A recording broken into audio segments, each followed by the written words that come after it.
Thank you for joining me for PowerPoints. Today we're going to be talking about qualities of initiators. I'm returning to the story about Nehemiah. I've already shared a few points about his life and what a significant layman he was, but what a great leader he became to the people of Israel. A people he didn't really know that well, except those that came out of captivity. He grew up in captivity, never to have been to Jerusalem before, but God laid on his heart the great problems of Jerusalem, primarily the need for a wall to be built.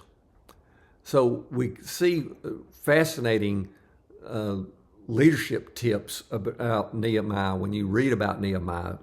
I would encourage you to read the whole book, but let me read today in Nehemiah chapter 2, verses 4 and 5.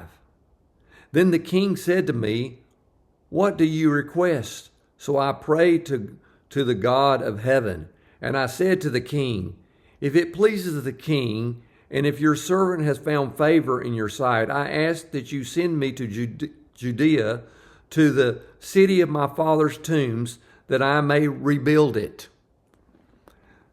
Well, what a request he makes of the king Artaxerxes, the king that followed Cyrus, the king that really set Israel free and sent them back to Israel. But now a new king has taken place, but he is still honoring what Cyrus had done. And now Nehemiah came to the king and made this request.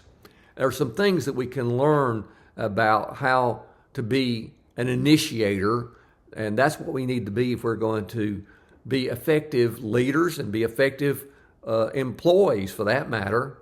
Think about this with me. Here Nehemiah displayed the qualities that make for an initiative in leaders. There are several things I want to call your attention to.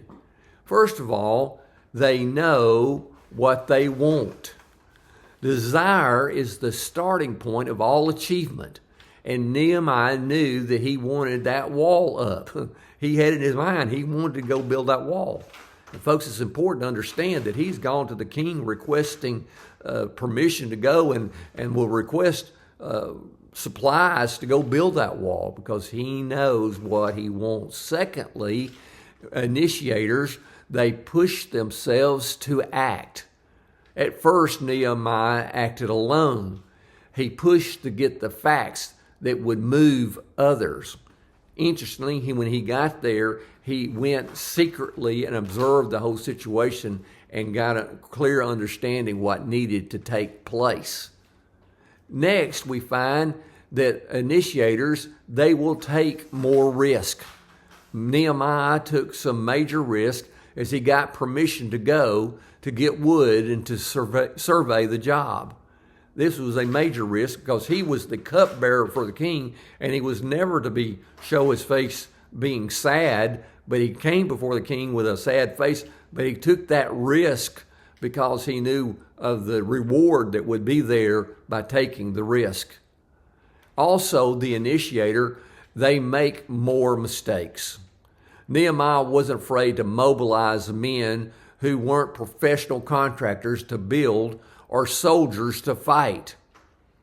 You do that. You take the risk, and there's chances that you might make a mistake, but you can't let that freeze you in what needs to be done.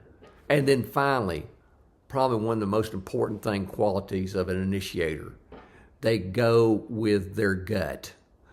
What Nehemiah lacked in experience, he made it up for with the passion of his heart. So what's some great words we find here about Nehemiah? And I hope it's words of encouragement to you today as you think about what the qualities of an initiator. They know what they want. They push themselves to act. They take more risk. They make more mistakes. They go with their gut. I hope this encourages you today and this week, and I hope you have a great week this week. Thank you for joining me for PowerPoints.